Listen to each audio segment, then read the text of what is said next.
Δεν έχουμε λεφτά τα ταμεία. Τι να κάνουμε, πείτε μας τι να κάνουμε, δεν έχουμε άλλη λύση. Οι άνθρωποι ψεύδονται. Σας λέω λοιπόν εγώ τώρα ότι αυτά είναι παραμύθια. Τα ασφαλιστικά ταμεία έχουν 17,5 δισεκατομμύρια ευρώ αποθεματικά. Παρά το κούρεμα που έχει γίνει, σήμερα έχουν 17,5 δισεκατομμύρια ευρώ αποθεματικά. Και αυτά τα αποθεματικά, εδώ είναι το πρόβλημα, είναι δεσμευμένα. Δεν μπορούν να τα χρησιμοποιήσουν.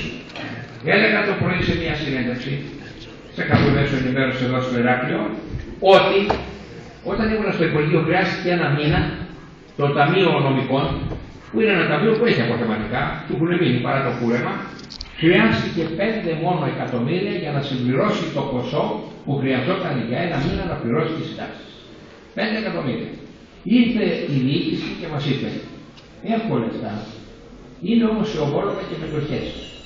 Εάν σκοτώσω εγώ τώρα ομόλογα και μετοχές, για να βρω τα 5 εκατομμύρια, θα ξοδέψω 25.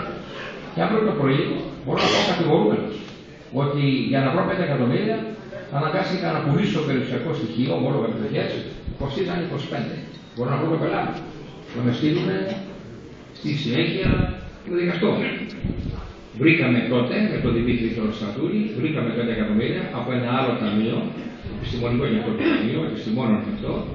Τα πήραμε, τους τα δώσαμε για να κάνουν την πληρωμή και να μην σκοτώσουν αυτά τα ομόλογα. Να μην μπορούν να κατηγορηθούν ότι σπατάλησαν περιουσία πενταπλάσια από αυτή που χρειαζόταν. Έναν άλλο μήνα, πάλι την περίοδο που ήμουν, χρειάστηκε 7 εκατομμύρια το επικουρικό για να πληρώσει και αυτό.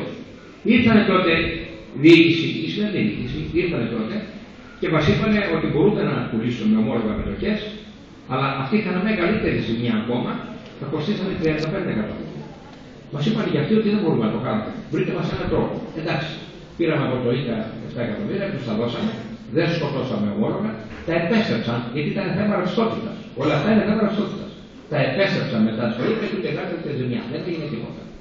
Σας τα λέω αυτά για να καταλάβετε. Τα 17,5 δισεκατομμύρια ευρώ είναι σε ομόλογα μετοχές. Σε κάθε περίπτωση δεν μπορεί να τα χρησιμοποιήσουν τα ταμεία. Πριν αναλάβει η κυβέρνηση του ΣΥΡΙΖΑ,